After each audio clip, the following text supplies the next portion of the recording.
All right. And we are live. Let's do it. Let's do it. Cheers.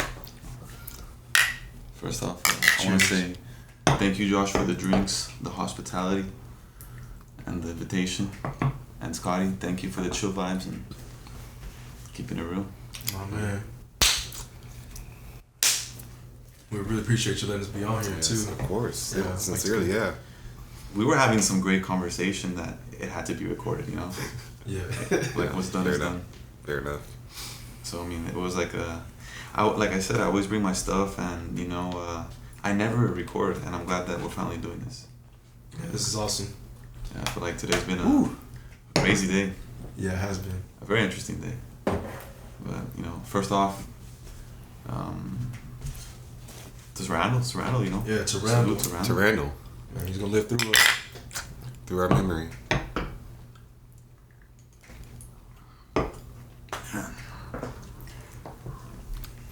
It's crazy how I feel like everything's planned, and you know how united everybody was. Mm-hmm. You know, even through like the unexpected, the sadness. I don't know how you guys were feeling. It was just nice to be there. You know, back around everybody and to feel them again. You know, I haven't talked to him in some years now. You know, I've reached out to him. You know, and he's tried to reach out to me one time, but I mean, he reached out to me, but just didn't respond after I got back. But it was just nice to feel that presence of him again. You know, he's a very loved person. You know, he was always a good man. Yeah, good man. Right Funny there. guy. He was every bit of every story I heard out there, so it was nice to be around that again. It was a funny dude. Yeah, it was nice to like see, you know, other side of Randall, you know, meeting all the family, getting to see, you know, a little bit more about him, get to know him a little better. Yeah.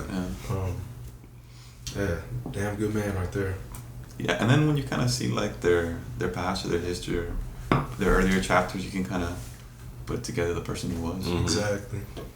That's so awesome. Yeah, that's what was tripping me out was, you know, we thought we were the close ones, but we were the outsiders. Yeah. Exactly. Yeah. You just have people that they're since first grade. Yeah.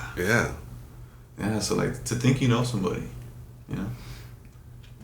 But you know that's what I think is cool about being a collegiate athlete. I know we were talking about being collegiate athletes before, and you know what shocked me at first was coming into the first meeting we had, and it was cross country and soccer, but the diversity. Because I come from El Paso, you know, so El Paso, all you see is Mexicans, and then you see black people in the Northeast, and on the West Side you see white people, but for the most part it's, you know, predominantly Latinos. And then here it was just boom, diverse. Yeah. That's why one thing I really loved about San Antonio, and I always said that I had no hesitation to like bring a family to San Antonio and raise them there, because I mean, one, Texas is great, two, San Antonio, just the diversity, the chill of the city, the environment, I loved it. Yeah, same. I loved the city. Yeah, same. See, I've always seen like a little bit of diversity. You know, I grew up in Austin, so you know, there's everybody out there, especially on festivals and stuff. But man, yeah, just collegiate athlete. You know, it's just nice to be able to, you know, not only go to school and meet all these different people, but you know, have a direction and you know, something that you love to do, to get to do. Yeah, straight up. Yeah, It was great. I would never trade for anything. If it wasn't for athletics, I probably wouldn't have gone to college. Honestly. Definitely wouldn't have finished. You know, that was a huge help for me, I would say. Like, there was, everything has its ups and downs. Now, I loved my experience through and through, but I definitely can say I don't see myself finishing. Looking back, I was like, no, I can't see myself finishing without it. Yeah. Like those lessons, the motivations, being around your teammates, you know, everything you got to share with them. I mean, I still hang out with my teammates to this day. We still talk, still keep up with a lot of them. Yeah. You know. Just brings so much motivation. Like, I mean, I'm talking about even since like middle school and stuff. You know. Yeah. Like you had a pass to, you know, play. That was another just motivation right there. Just from since we was younger. You know.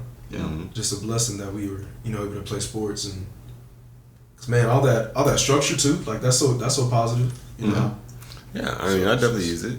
You know, I feel like we all use it. It helps us prepare for it because we understand a certain amount of work ethic and discipline that it takes to succeed. Yeah. Just making it there, but then being able to be a successful athlete. Successful programs. Like UIW had, UTSA. Great programs in San Antonio. It shows you a lot. It helps a lot. Yeah. Sometimes I kind of see it as like comparing it kind of like as a military, but except like obviously we're not going to war. Yeah.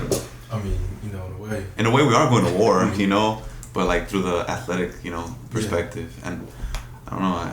I find that cool because it's like when we finish it, you look at the people to the left and the right, and it's like we all went through it. Yeah. We don't show it, but we all go through it. With first off, sports. That's in a way that's paying us, so it's our job. And I don't know. As an athlete, I always put athletics before school. It's paying you. Yeah. Because I can't, especially, I'll speak for myself, I don't know about y'all,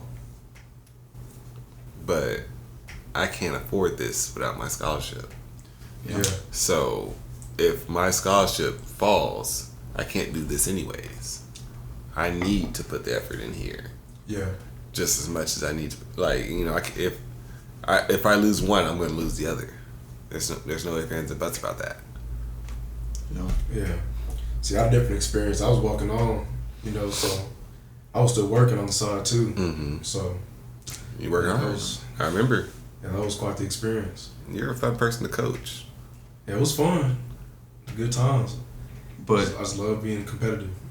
Yeah, but you gotta admire the Walkons because you see people that are on scholarship and they don't work as hard as the Walkons. Like the Walkons, I've seen it through through UIW. You, Dion, other athletes that they're hungry. They have something to prove and just go after it, dogs. Yeah, it's just fun. Just sports. Period. It's just it's a beautiful thing.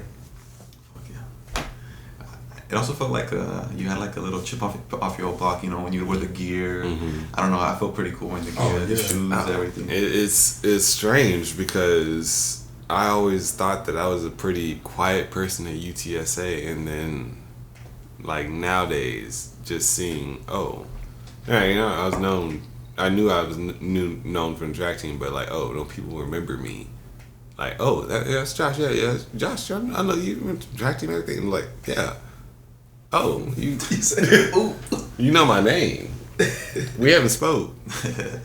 That's cool. What's up? Yeah, that's tight. And meeting people at UTSA, just being around them and like still remembering that kind of stature that you had of being a student athlete. It's something that's almost, it's not something you thrive off of, anymore. Like, back in the day, it was like, oh yeah, I'm a student athlete, but it's also something like, it still brings that little bit of excitement back to you from that memory of like, oh yeah, this is what this person knows me as and knows me from, even though we have new experiences that we built from there, since, you meet new people who don't know that part of your life anymore. Yeah. And it's like, oh.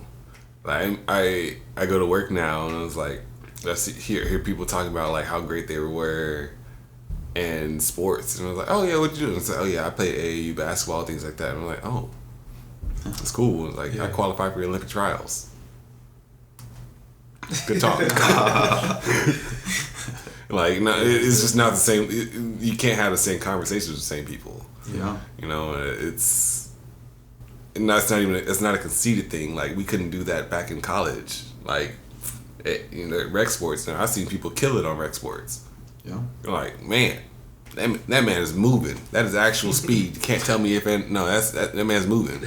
But I guarantee he ain't running 10.5 or faster. So what am I gonna do with it? Yeah. We have 400 runners running 10.5. Yeah. And I don't know. I guess because like you're in track, you become an all-around athlete. Like you just naturally. We're the original sport. Yeah. It's the original sport. It's the best shape. Yeah. No matter what we do, we're more prepared to do anyone else's sport just about better than they are, because of how much in tune we are connected to our body. Because all it is understanding your body and bettering it. We're bettering every minor detail to get the optimal result. It's not just like, this person, you got to get stronger.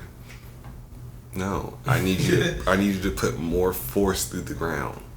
So more so than getting stronger, I don't care about throwing 500 pounds on your back. I can put a 6-pound med ball and tell you to throw it 50 feet in the air and let's see how long it takes you to get it that high.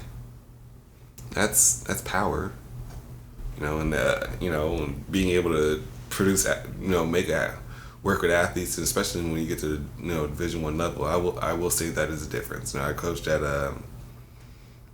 I coached high school. I worked with high school, middle school athletes, Division I, D2, NAIA. There's a certain amount of drive in a Division I athlete who just you go a little bit harder.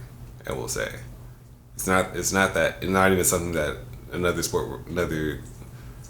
one will recognize. That's no shade to any other D2, D3 sport. There's certainly athletes in NAIA D3 that do go above and beyond and have those motivations, but it's just more prevalent.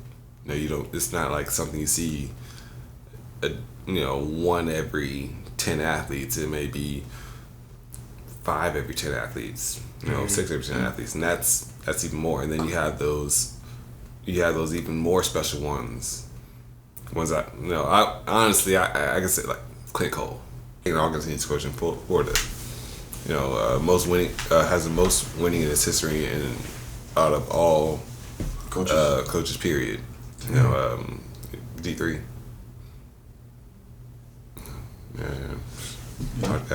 It was a legend. He was a legend for a reason. Great man. I spoke to him a couple times. Met him a couple times, and mindset was there. Sharp as tack. And it was how you do it, not what you do. Starts from the top. Huh? Yeah. That makes sense. There has to be discipline and order. Because if not, then I don't know. I feel like sometimes some people feel privileged. Mm-hmm. Oh, certainly.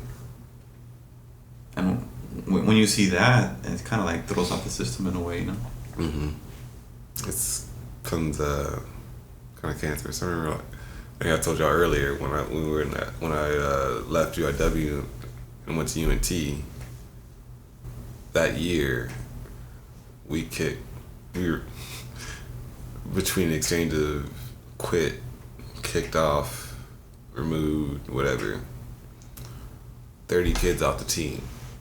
30 kids. Damn. Brought in 26. 4 years later, they got second place from last. Damn. Yeah. Straight up, just flush out the whole system. Flush it out. Flush it out.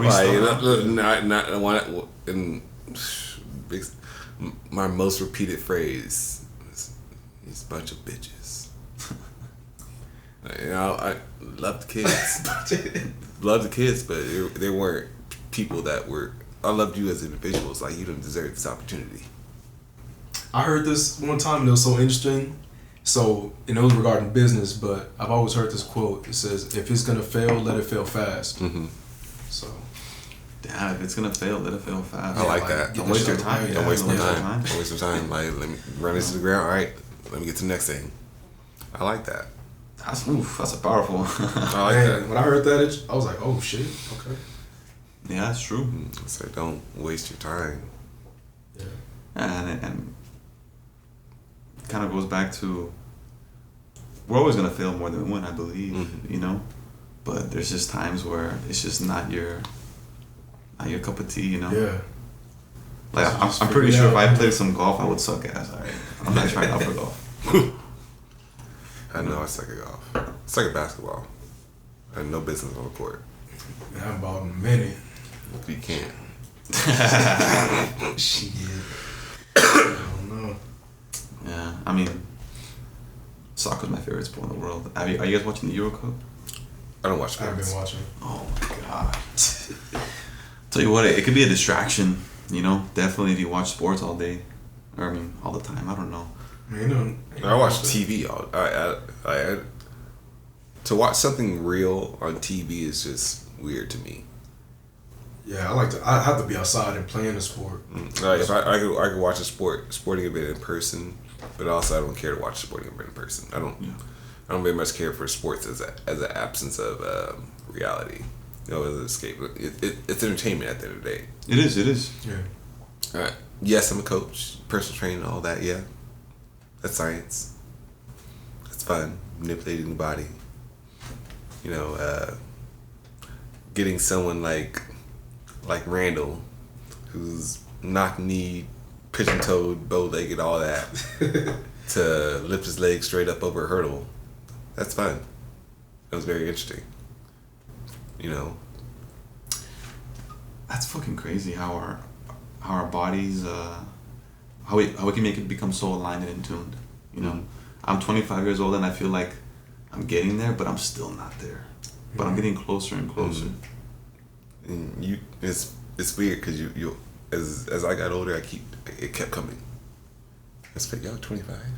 I'm 26. Shit, I'm 29. I forget how much older I didn't even put I'm just kidding. You're not old. I didn't even put that together. But jeez, now I remember because I was 25 when I was coaching y'all.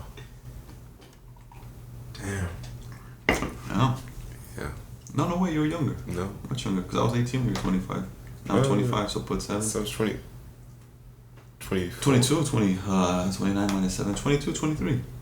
What? 23? Yeah. 4 years ago. No. Yeah, for sure. 2016. 2014. 16? Freshman year, I was 2014, 2015.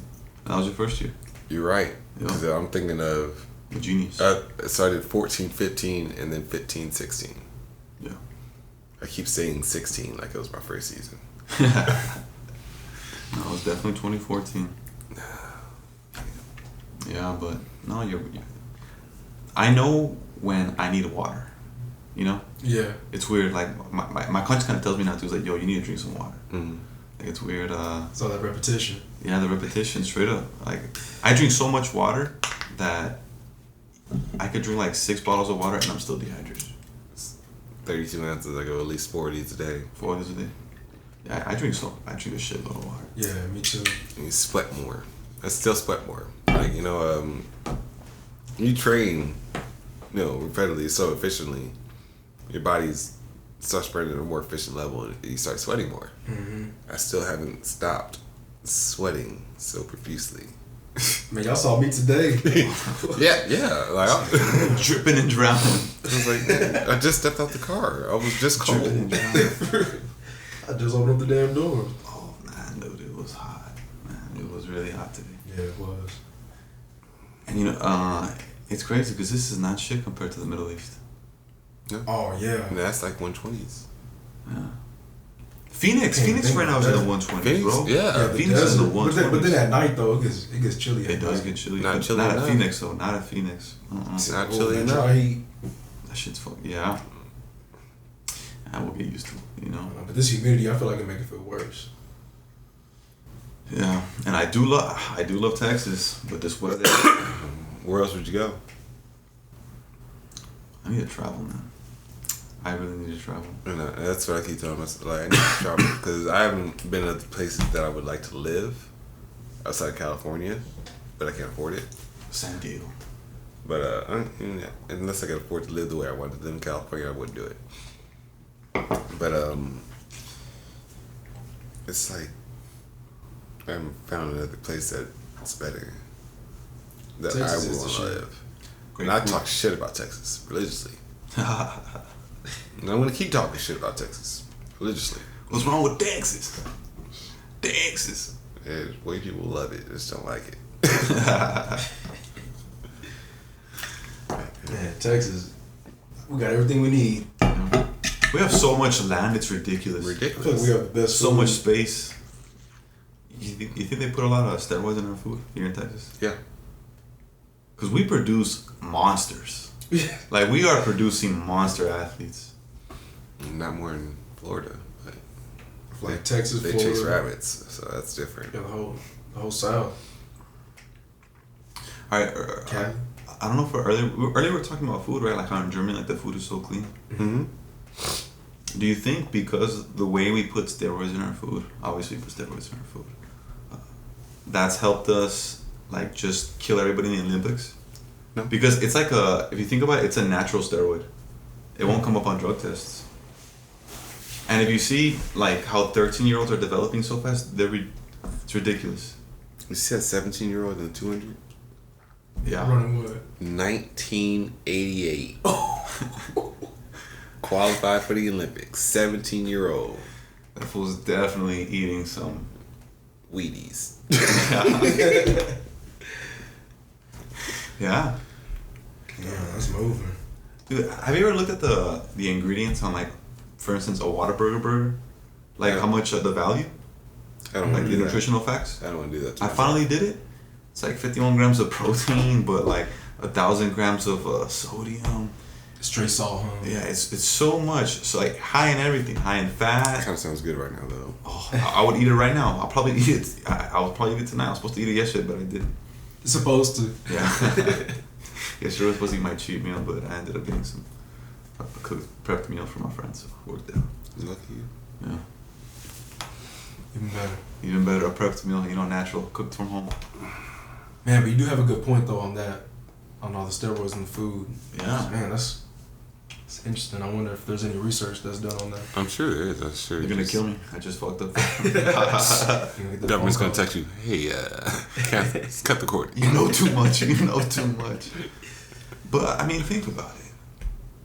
When I was in high school, our teacher told us, he's like, "You guys are just developing so fast. Like this wasn't unheard of." And now that I'm seeing it, I'm looking back at the high schoolers. When I was subbing at a high school, and I saw some of these kids, and I was like, "Damn, like, holy crap."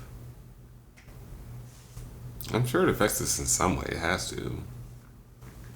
For sure. Which is why other Our growth. countries make it illegal. I mean, I bet it probably helps us. Maybe actually, I don't even know. I would say physically, but then at the same time, it's probably fucking up our immune system, our organs. I don't know. It definitely messes up with our mind. It alters our mind. Yeah. Foods that come in plastic fuck with our mind. There's so many chemicals in plastic foods. I wonder. I think it would be interesting if we had the opportunity to really just eat like raw. You know what I'm saying? Untouched veggies and meats for like a month, and just see what happens. Yeah. I mean, imagine if... Sounds expensive. But no, it doesn't have to be expensive. Exactly. It shouldn't be. It shouldn't be. Like if... It is for us.